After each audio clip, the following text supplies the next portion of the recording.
that China is going to be a main guarantor of security and territorial integrity of Central Asian states. It's a very strong statement, and it, if we speak in a direct term, it looks like change of a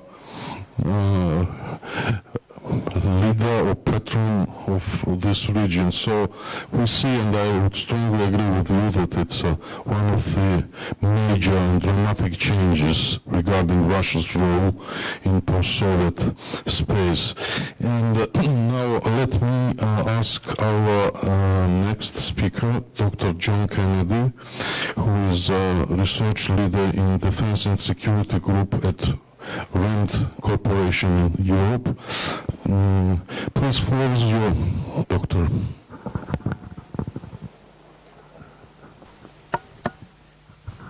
Thank you. Is it working? Yep. It's a pleasure to be here and to participate on this distinguished panel. I have touched publicly now 3 times in the UK on the question of how we engage with Russia post-war, and I have to say it's the most difficult topic I've ever spoken about, and nobody really wants to talk about it.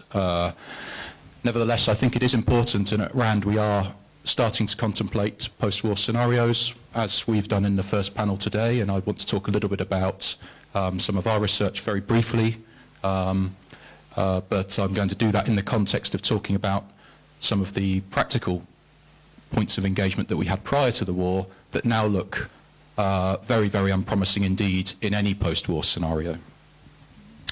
So the question I really want to get to is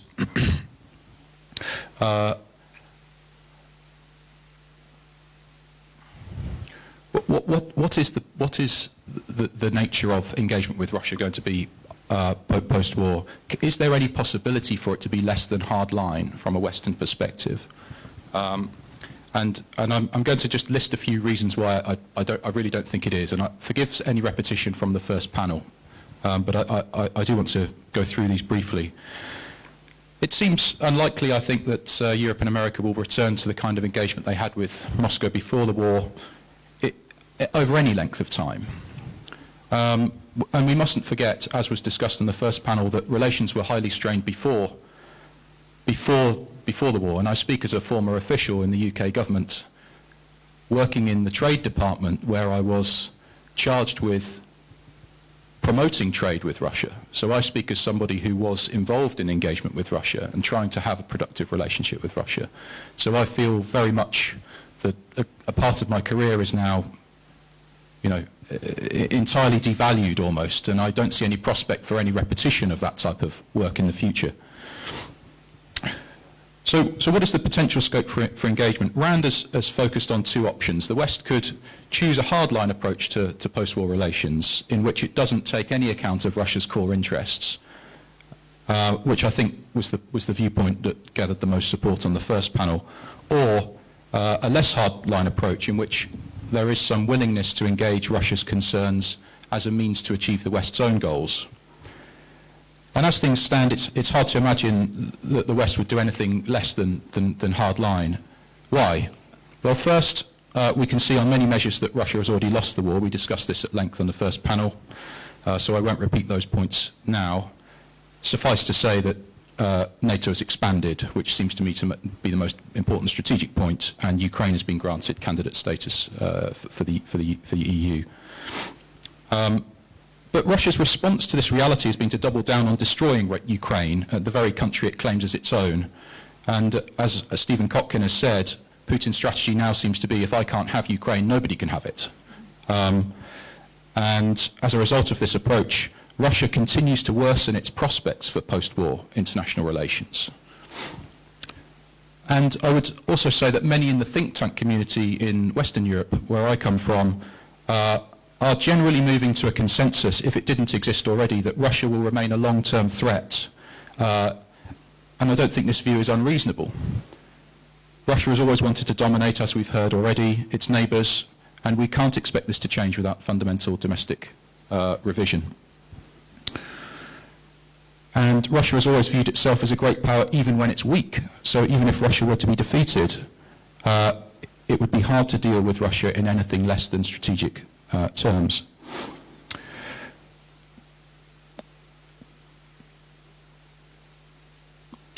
We can also see that, as I reflected briefly just now, prior to the war, the less than hard-line approach that we took did not improve the relationship. Russia was prepared to forego all the benefits of engagement with the West, including its diplomatic footprint, economic relations, and strong people-to-people relations, which I don't think were mentioned very much on the first panel, when it invaded Ukraine. So the prospects for negotiation, bargaining, and offering concessions to Russia in the near future seem very, very small, and it's unimaginable that the West and Russia would negotiate over post-war borders and governance in Ukraine in a way that was possible in Potsdam after the Second World War. The West is also unlikely to expand relations quickly after the war if the current Russian government or one closely associated with it remains in the Kremlin. And overall, the West is going to be extremely cautious. The conditions in which Russia emerges from the conflict are not going to be comparable from the generally positive trajectory of relations with the West in the years after the fall of the Soviet Union. I speak as someone from the UK as opposed to someone from the Baltics. Perhaps your perspective is different there. Nevertheless, I think there was hope at that time, and what I'm describing now is a lack of hope. Anyway, to round that point up, when the war ends, Russia is going to be far less orientated to the West than it was, even though Russian elites have historically been more inclined to Europe than, say, China. As we know, Russia's dollar reserves have been frozen. It's been cut off from SWIFT. Its vital exporting companies are increasing their trade in yuan, with some indication that limited exports in rupees will increase as well. Precious metals trade is now in the Middle East, primarily, as well as some other Asian markets. And the Russians leaving the country, whether as part of the brain drain or to fleeing mobilization, they're no longer heading to Western Europe. So clearly these trends mean that it's going to be far harder for the West and Russia to find grounds to cooperate. The practical ways in which they engaged prior to the war have disappeared, or are disappearing. It's also hard, and I speak as a former trade official, to foresee Western investors going back to Russia when the war ends, even in the strategic sectors. The major Western investors in Russia's oil and gas sector, which were, of course, Russia's most important, and the most important for the West, have left probably forever. Probably to those companies' benefit, in fact, because they're able now to concentrate on the energy transition. And the possibility of investing in the reconstruction of Ukraine with the support of Western governments looks like it'll be a far more attractive proposition than returning to Russia, which will remain a market with considerable political risk. I realise I've got more to say. Perhaps I'll have an opportunity to say it in the discussion, but I'll stop there to make sure everybody else has a chance. Thank you. Thank you, John. Well, the prospect of, it might sound cynical, but our major, but indeed it's a reality, and we have to confess that the post-war realities anyway would open some new chances that are to be utilized. And I think it would be some sort of reward for those losses and terrible things that are going on now in Ukraine. And that's why all participants of this big game, so to say, have to do their best to utilize at the maximum level those benefits, so to say, which would appear as outcomes of this war period of time. But I think that probably one of the most important issue and topic of our today's discussion, and hopefully our next speaker would be focused on this, and I would ask him, and then I guess our audience would also be engaged in this discussion. What Russia is going to be after this war? What kind of Russia we are going to receive? Unfortunately, my personal observation is that, for example, when Soviet Union disintegrated, at that time, Russian society did have a enormously bigger potential for democratic development rather than current Russian society. There were developed political forces, parties, and most of all, and most important, general mindset of Russia's population of that time was democratic, and that then allowed this country, at least for the first decade of Russian Federation, to be more or less democratic state and society. What we see right now is a very weak position of democratic society in Russia, but we see that when these problems regarding this war and all of these terrible conditions in which Russia put itself causes not turn to democratic views or so, but we see even some development of alternative hardline concepts, visions, and forces, and sort of models that started to appear.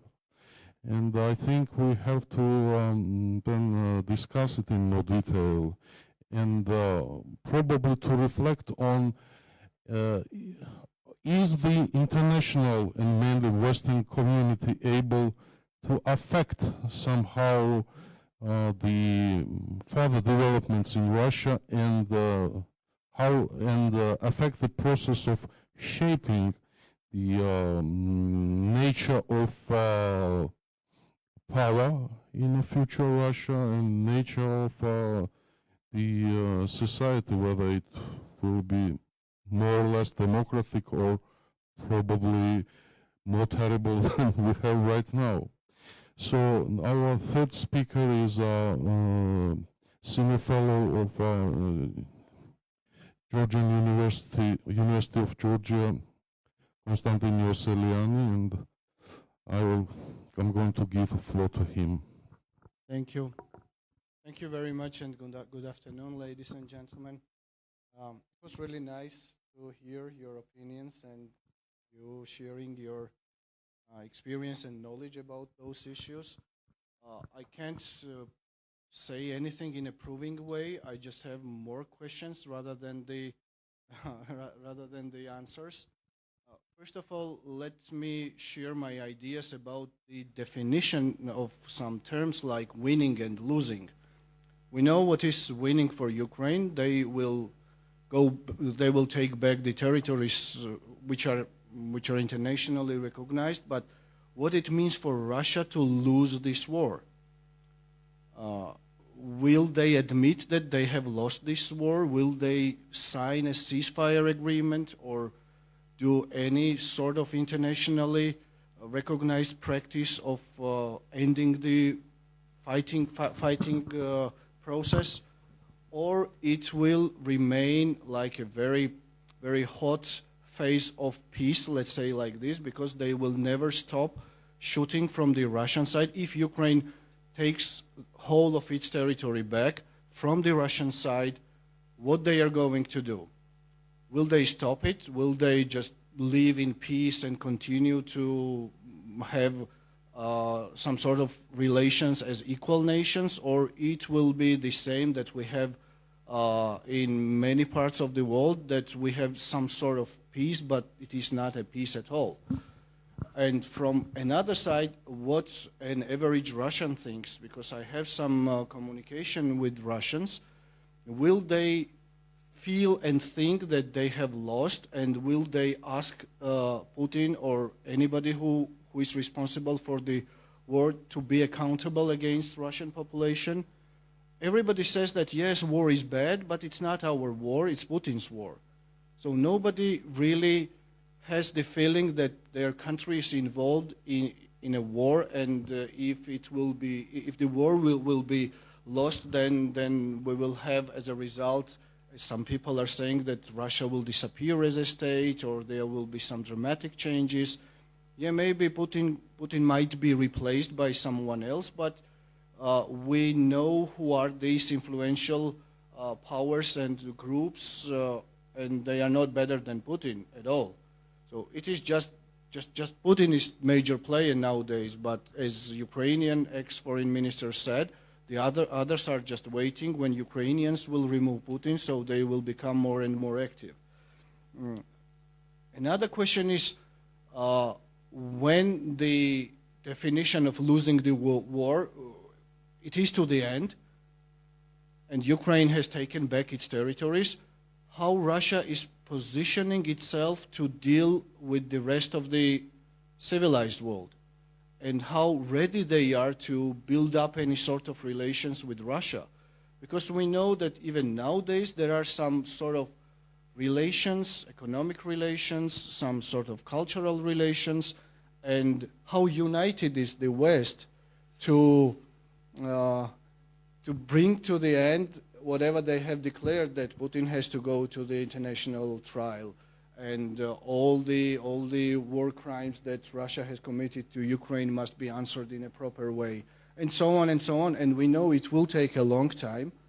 And is West united to sustain that sort of relationship with Russia, that there are no contacts, there are no economic relations, there are no state of affair that they will bring Russia back to the system of the international relations? And I'm very skeptical about that, because I'm Georgian. I've seen what was happening in Georgia in 2008, and after 6 months, the business was like usual. The first 6 months were just the transitional, moral 6 months, I would say. And how long this morality will go on in case Russia is losing this war, and how quickly they will restore its relationship with them. And if we go back to the post-Soviet area, how influential Russia will be there, we have to remember that post-Soviet area is not a democratic area, and the current governments, they are not accountable to the people, and they actually don't care about the elections, because they are building up the results of elections the way they want, or they don't make any elections at all. So Russians know how to deal with the decision makers in those countries, and they are dealing with elites of those countries, with business elites and with political elites. So is the current political and business elites in post-Soviet area, are they going to change its attitude towards Russia, whoever is in power in Russia? And Russians have very good experience how to deal with them, how to feed them, and how to be partners with them. So I don't think that there will be any dramatic changes in post-Soviet area regarding the relations with Russia.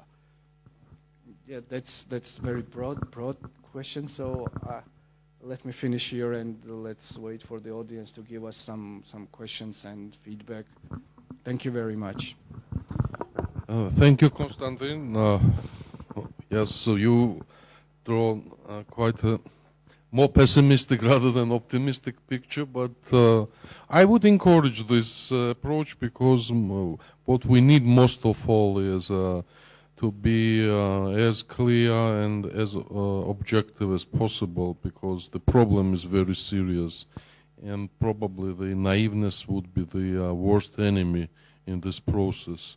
Because if the problem is viewed clearly and rightly, then chances to solve it on a more effective manner increasing. And I think that this sort of discussions serve mainly for this purpose, and I would encourage this. But anyway, I think that we have to keep somehow optimistic approach as well, because we need to live in a normal Europe and a normal world after this war.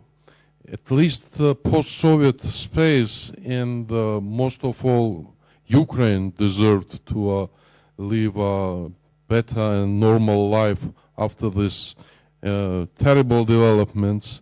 And I think that it is a responsibility of the strong players, political class of the West, of European Union, United States, if you like, to make this region really as secure as possible and as prosperous as possible.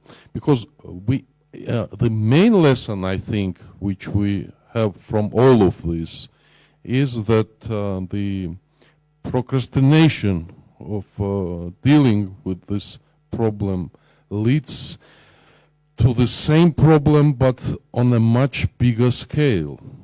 So if our pessimistic part of projections would take place, I think it would work just for a very temporary solution, and ultimately we might receive much bigger problem in a bigger European region than we have today. And I think that some more conceptual and deeper, and which is most important, bolder approaches are highly needed now for European security policies. Now, I think that our audience, I guess, might have lots of interesting questions to our speakers, and if there are some, I would encourage you to ask them. Please. Georgi Jankiani, European Fact-Checking Network. My question, maybe it seems like we're going back, but I think that we need to understand where we are to answer the future. And it's a question related to the Russian relationship with Georgia, Armenia, Moldova, and Serbia. And why do we see this traction happening on these regions, on these countries, comparing with Baltic countries? We see different traction in Baltic countries. Why is it happening now when we say that Russia is weakening and doesn't have the foreign influence as much as it has before? So could you give me help me understand here, why is it happening on these regions? Thank you. Excuse me, whom you are asking the question? Oh, I did not specify because I'm just offering to whole panel, whoever takes the questions. Who is most willing to answer?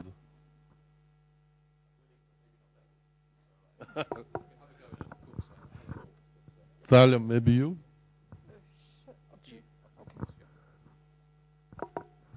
Ask ChatGPT for the answer, for the help. I really was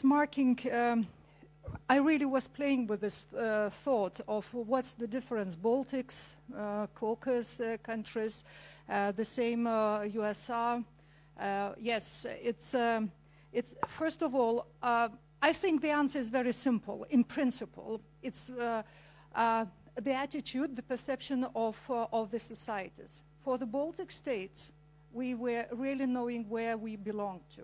It's just the pattern of behavior. We were forcefully, we were occupied, we were taken into the Soviet Union, we succeeded, and we knew that we belong to the West. And it's just our collective memory that was formed since 1918, not to mention the history, but just it's a memory that lived. 50 years of occupation did not kill this memory. But saying that, the square one is the most important, keeping focus. We really knew where we want to be, and believe me, we were laboring very hard to join the Western world. The Western world became in a tangible form EU and NATO. We had government representatives, even of Demressia, coming to Lithuania different times, advising not to join neither NATO in a friendly way and not necessary, and not to join NATO nor the EU. And the support of population at some point, because economic difficulties were so hard that the support of the population for the EU membership, after we tabled our application, was only 38%. Imagine what a vulnerability of the society was there for subversion. So we really did everything. You know, things are done by doing and keeping the focus and knowing where you have to be strategically. So that is the answer. So when I measure from that experience, I try to measure and approach Georgia's case, because that's Georgia delivered so excellent, such a reliable partner was in NATO, as a NATO member. Delivering international, contributing to international missions, EU performance.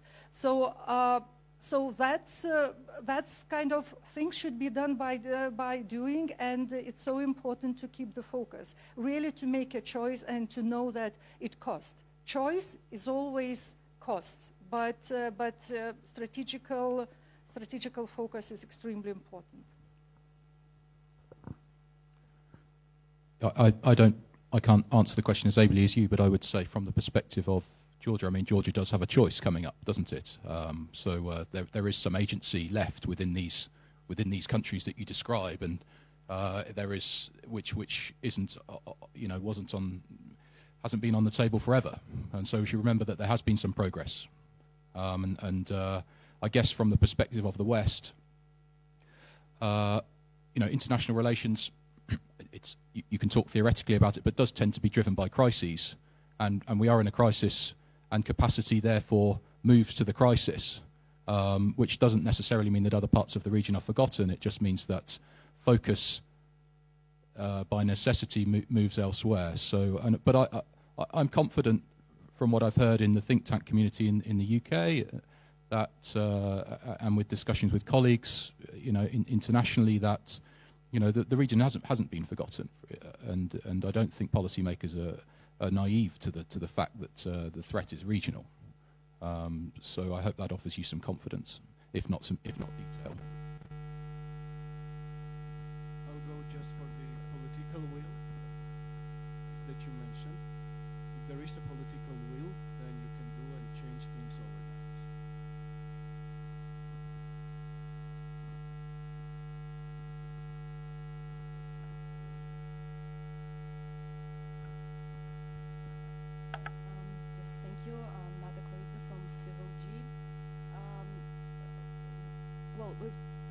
That's like $1 million question. What will Russia look like after the war is over? It's very hard to predict because there are lots of variables, obviously. There was a question at the previous panel: who would be the winning? Which side would be the winning side? Which country would be like the best off after the war? And I think the right way to really put it is to zoom out and think about it in terms of not which country, but actually which system, right? Is it going to be a democratic, liberal democratic system, or is it going to be the authoritarian system? And so much depends on that.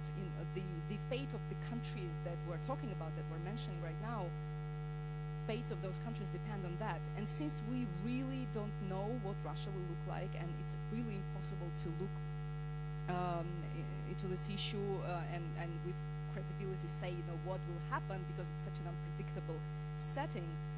The only thing that we know is that we have to do everything to make sure that the countries that want to be part of the liberal democratic world, that they have to receive certain security guarantees, and they have to be able to secure the future for themselves.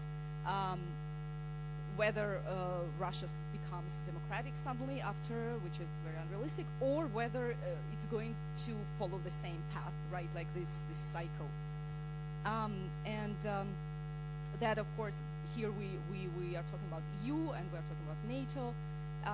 Do you think that there is a real realization of that in the West? I mean, there are some changes, obviously, and EU countries have changed their policy. Germany is the best example, but do you think that there is a real acute realization of that, and also of the fact that if these countries make it, then that's going to actually have effect also on the future of Russia and the future of the whole Euro-Atlantic security system. Thank you. Thank you, Nata. I would just briefly add one important issue here, which also is to be taken into account when we speak about the future of post-war Russia and which way it will choose then and so on. Any country is always about its people, and I would draw your attention on a very important one very important thing. The composition of this population of Russia changed dramatically along these last years, especially last year and a half, when millions of Russian inhabitants or population left the country, escaping the war. And I would like to underline that the vast majority of those people who left are those who are anti-war and more pro-democratic rather than pro-totalitarian or so. So I think I would simply like to say that the demographic changes in Russia of last period of time do not play in favor of better developments in this country after the war, because I don't think that the majority of these people would return immediately to their homeland right after the end of the war. It simply is not happening so anyway. Now regarding your question, if maybe you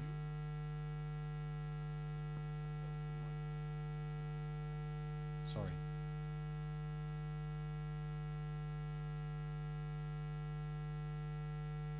Hello? It's a fascinating question. Are actions that we take outside of Russia in Europe incrementally more likely to change Russia? I don't see that. As somebody who experienced trying to engage Russia personally before the war, positive incentives didn't change Russian behavior. So I don't think we should be blind to the fact that we have 3 or 4 new members of the European Union. We have a greater, stronger, more capable NATO. It doesn't necessarily. It's a different thing from describing the characteristics of a future Russia. We shouldn't conflate the two things. And of course, that's an obvious point. Coming to Russia itself. I did have in my paper a couple of things that I wanted to say about which are on the more optimistic side, which it might be worth mentioning.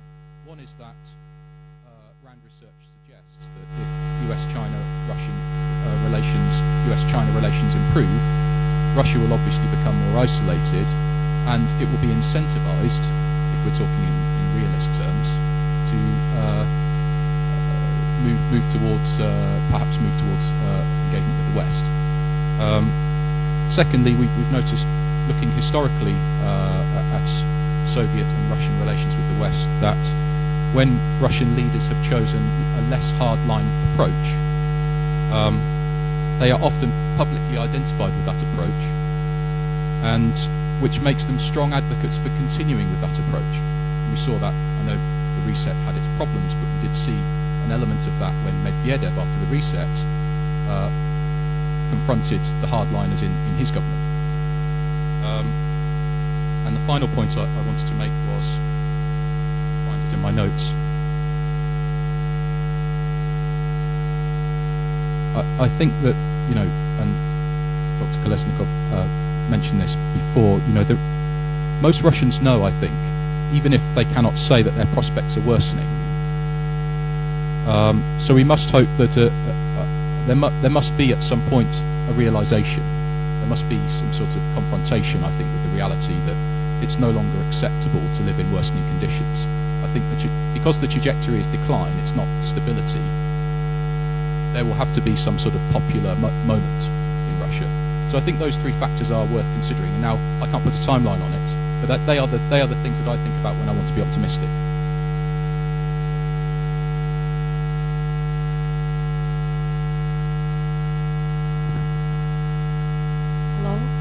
Right now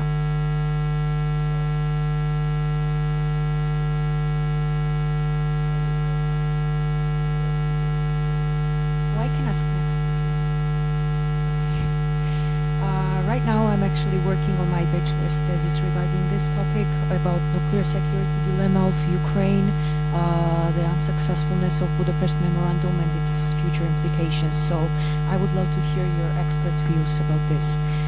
Regarding the unsuccessfulness of Budapest Memorandum and new deterrence possibilities in post-Soviet countries, what do you think, how realistic is considering the new approaches or changes of the global nuclear non-proliferation regime as a deterrent in this war?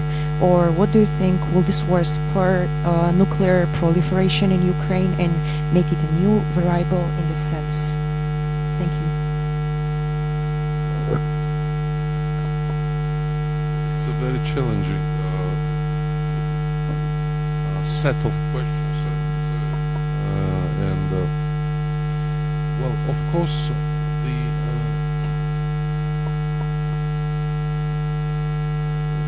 first of all, thank you very much for mentioning the nuclear issue, which was not mentioned yet, while it's probably the most important factor which affects approach of international and Western community towards dealing with Russia or with this war and so on. We know that very well that at least in the beginning stage of this war, Russian leadership was quite openly blackmailing with this weapon.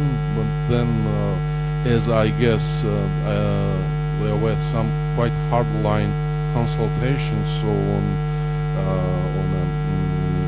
behind some doors, after which this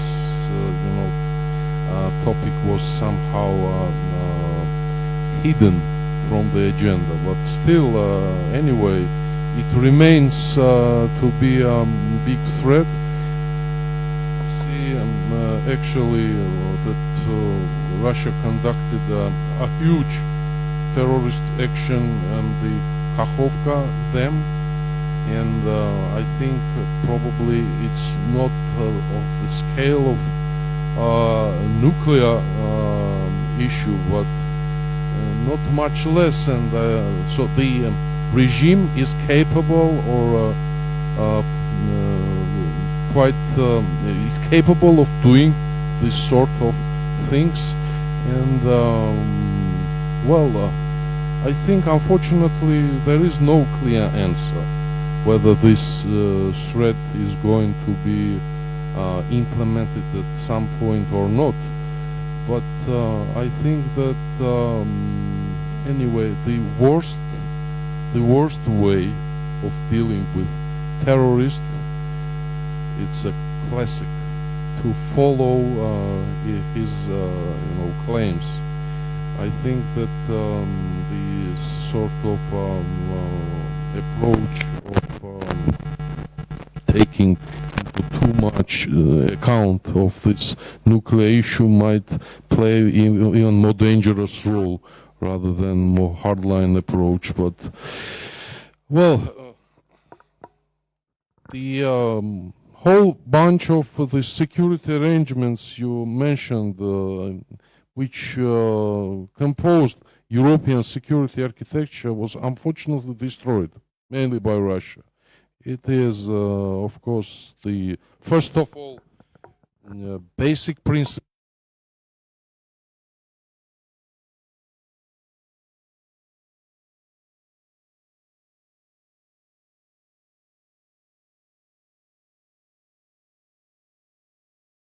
and the OSCE as a major instrument for providing security in Europe is, if you would say honestly, simply destroyed and as an institution due to Russian efforts.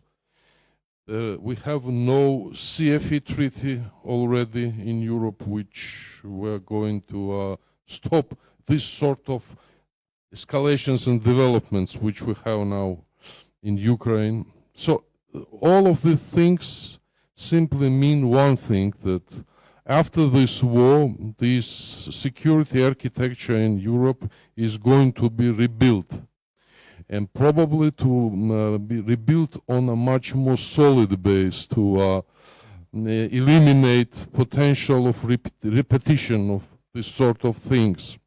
And I think that some very solid and untouchable principle is to be taken as probably the main base on which all of these things are going to be composed. And I have an impression that this main principle is found, which is territorial integrity and immunity of existing borders. This is the sort of principle which was questioned in the somehow in the initial phase of the war, but now it is very strongly perceived by all major players, and we see that this principle was strictly preserved now in Caucasus region, when even after 3 decades of quite a strong position, Armenia just agreed to recognize territorial integrity of Azerbaijan in the Soviet, so to say, borders. Now all real players simply saying that the main principle of the post-war settlement of Ukrainian crisis or war is keeping its territorial integrity in the borders of 91. And it simply means that this sort of principle should play as a role of a cornerstone for future European security, which I think is a very good news. But of course, then it will be a lot of work ahead to build the security architecture based on those cornerstones. So, next question. The guy in the corner is was one of the first. Thank you. I'm Gabriel Nikolaishvili from Free University of Tbilisi. Personally, I'm asking the question. ChatGPT could not help me at all. It's about post-war Ukraine and Georgia. To be mentioned, I think that, and many others, that the fate of NATO integration of these two countries, Ukraine and Georgia, are very strongly tied. Now, it's a very highly likely scenario that Ukraine will join NATO sooner. What do you think will be the possible implications on Georgia if Ukraine joins NATO? Could it create more perspectives for Georgia-NATO relationships? Thank you. What do you think about it? And I don't specify the panelists. Anyone can answer. Thanks. Well, I think that our speakers who represent NATO member countries here are going to answer this question, first of all. And maybe we'll start from Dalia.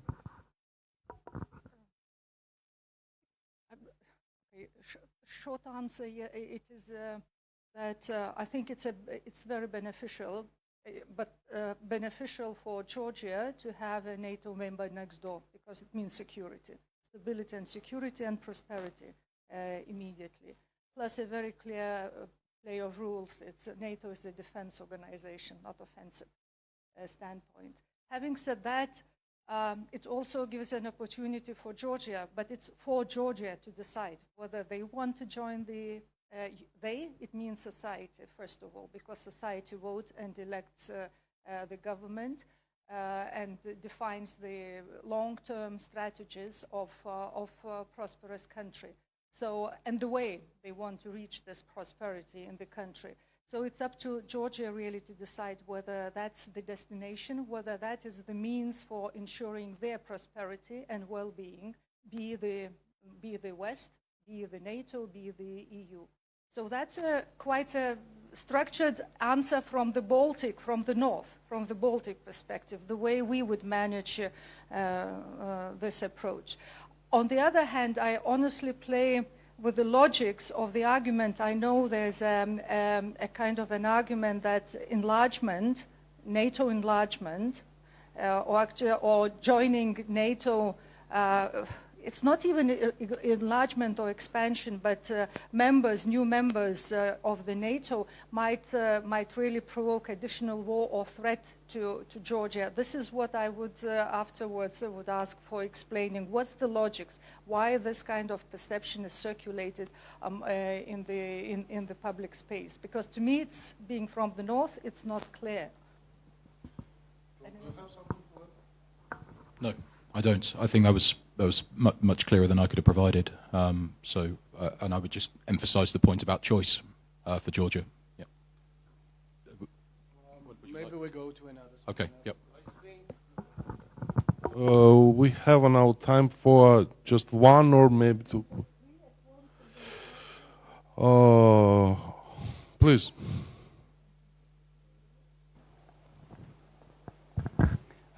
Thank you, Georgi Mukhgulishvili, representing Ilia State University. I have one question, Mr. Yosseliani, about what do you think in case of the scenario when there might be a civil war or disintegration of Russia, what kind of opportunities and threats you are expecting for Georgia or South Caucasus? Because you know that there might be some getting independence of different republics on our north and might be some impact on our national security as well. And second question to other speakers, do you think that the disarmament of the Russia might be a better solution than this the scenario of civil war there and clash of different kind of armies there and agreement of you and Russia on this stuff? Thank you. I'm going to do is to collect two more questions and then the panel will answer them together and we'll close our session.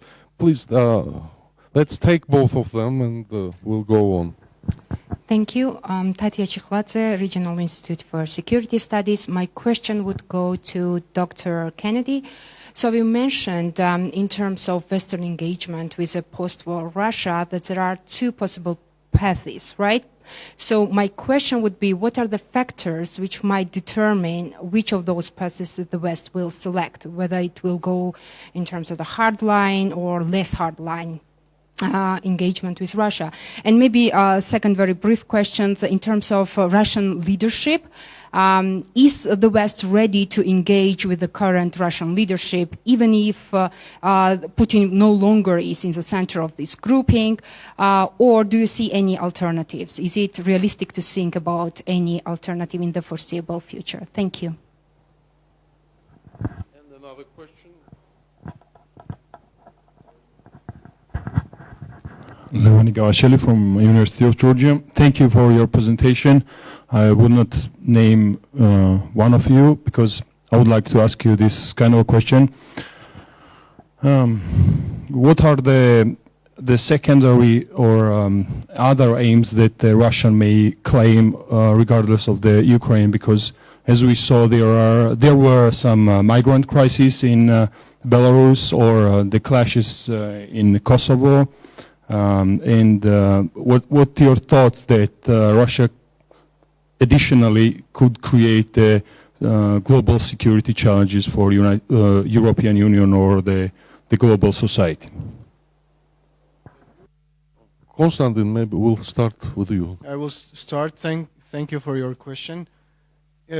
As I started my speech today, and then Nicholas said that I'm too pessimistic or skeptical. That's what I actually said, that I don't believe that Russia will be disappearing as a state and there will be civil war and something very bad for them will happen there, because I don't know what is the definition of losing the war is for Russia.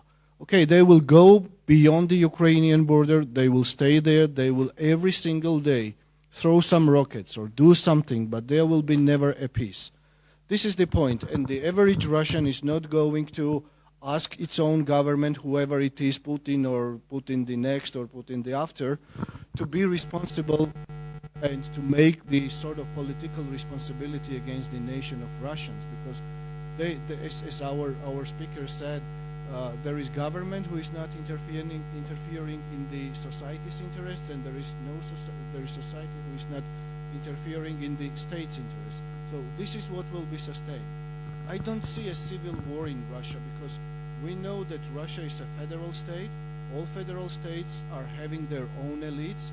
As Kadyrov and the rest of we just know Kadyrov because he is a clown and we know him very well, but the rest of the federal leaders are more or less with the same attitude and with the same mentality. So these elites are totally controlled, and they are not going to fight against each other for some power, because they don't have the ambition of power.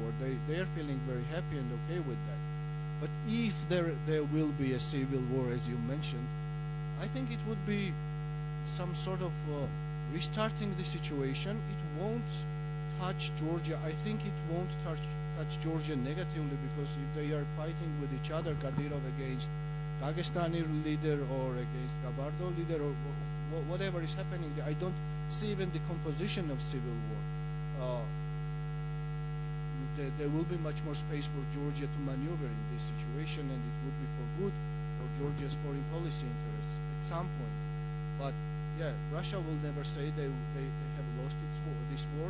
They will always have attempts to make it more and more warm, and I don't know how it's going to end up. Nobody knows, as long as Ukraine is the member of NATO. When it is the member of NATO, then they have all the security guarantees in one day. Thank you. I'll touch on all four questions if I can very, very quickly. On disarmament versus reform, I would, as a hypothetical question and a practical question, I think hypothetically I would favour reform, because then Russia becomes less dangerous over the long term. In the short term, I would favour disarmament, because Russia is immediately less dangerous. And so the two things are very, very different, but of course they're inherently linked.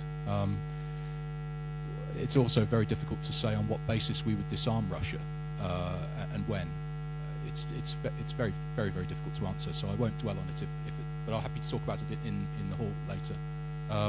Engaging Russia, RAND researchers focused on what we have termed at a high level hardline engagement and less hardline engagement. Now, of course, they're big terms with full of hidden questions, but by hard line we mean that we won't address Russia's core concerns. So if Russia's core concern is the territory of Ukraine, or missile defense, or the future security of Europe, then our hardline approach would be that we wouldn't engage with Russia on those questions. If we took a less hardline approach, we would address some of Russia's core concerns. But of course, we can't do that, because by principle, at the moment, Russia's core concerns are completely diametrically opposed to our own. And so policymakers are caught between a rock and a hard place. You know, we can be hardline and not address Russia's core concerns. If Russia is unreformed, over the long term, Russia, history shows, will become aggressive. If we're less hardline, then clearly Russia, as we know, takes any form of negotiation as an excuse to ask for concessions, and so we're an extremely difficult place for policymakers. And I can talk about that at more length if you like, and I can also point you to the RAND research on this if useful.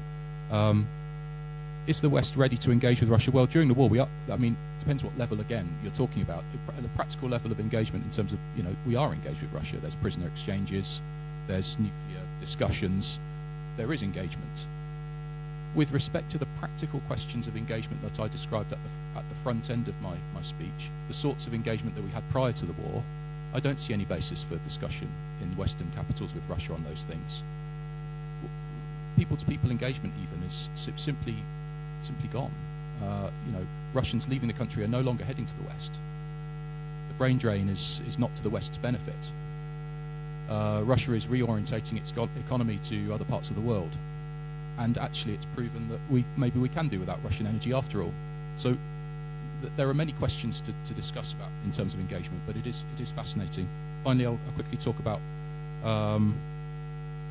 what could Russia claim. I've actually forgotten the question. I wrote it down, but I haven't written it down properly, so perhaps I'll pass on. But if you want to ask it again, I'll come back to it. Apologies.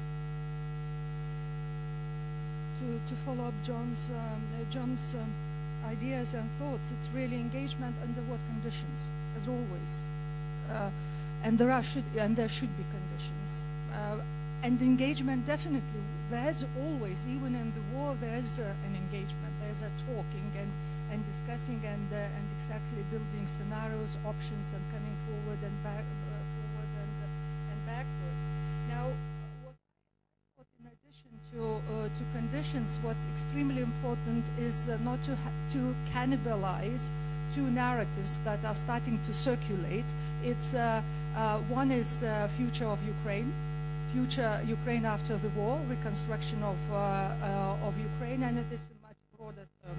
NATO membership, EU, or being part of the West, because as we remember, that was the reason of full invasion, that one nation decided to, that Russia did not agree that Ukrainian nation can decide its future.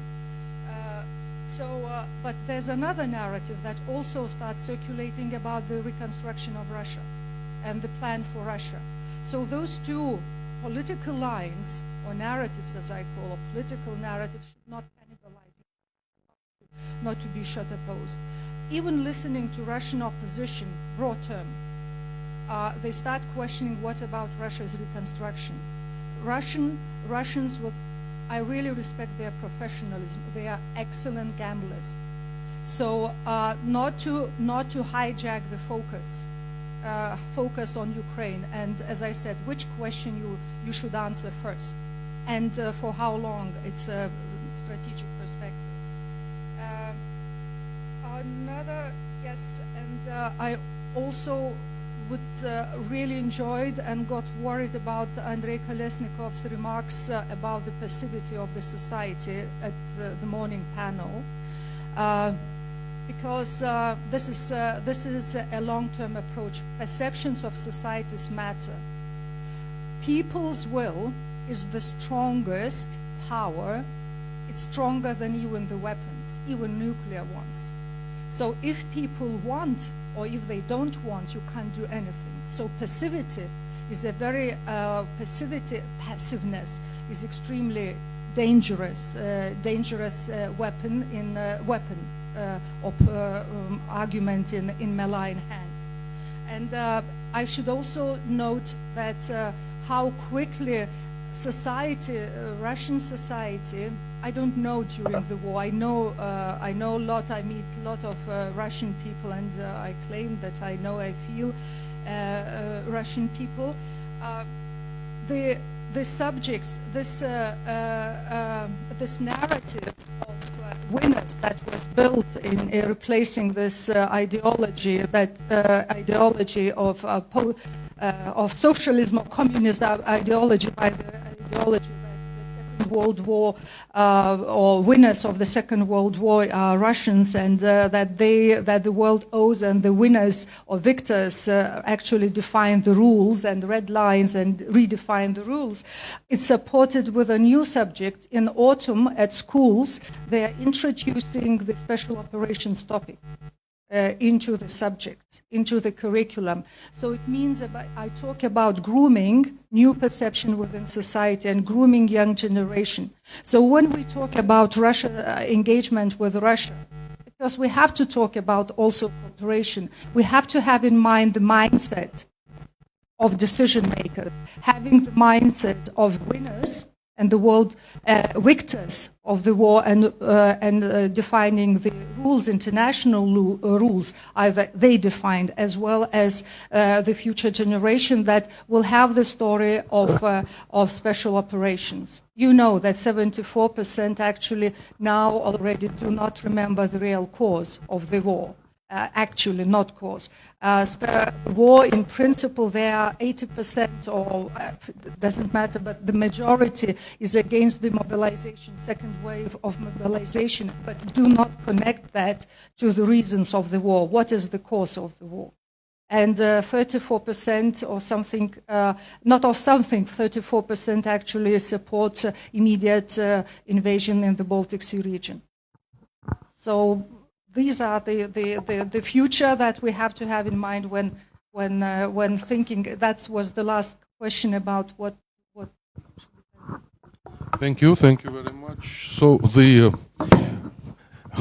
what can be a very short and simple conclusion from this big discussion, I think, is that though Russia, its leadership and the unfortunately maybe majority of its society still perceives the rest of the world as an enemy, but what really we want regarding Russia is to have a simply better Russia, more democratic, more predictable, and a really good partner, which ultimately would be much better for its own citizens.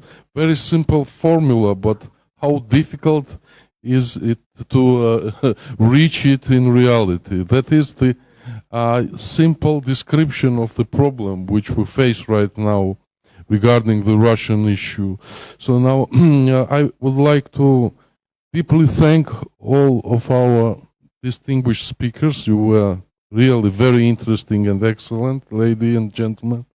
And of course our audience made a bunch of very provocative and interesting questions, which I hope made our discussion really productive.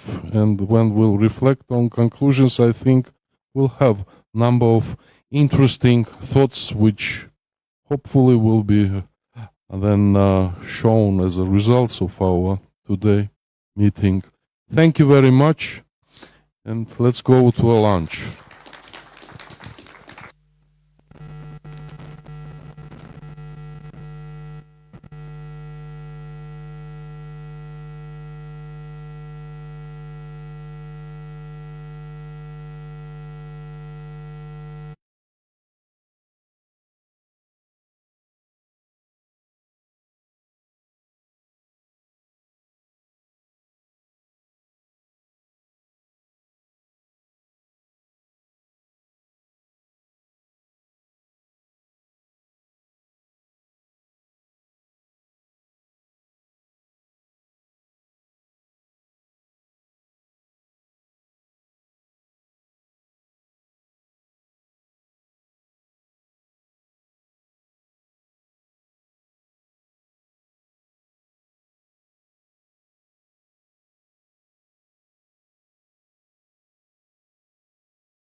ერთი ორი სამი ისევ არის შუმი თუ არა ის რაღაც პამეხებიდან რაღაცა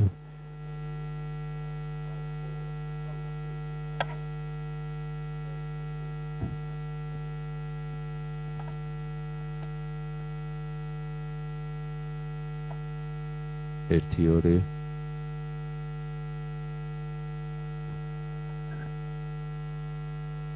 სადღაც აიჭიდა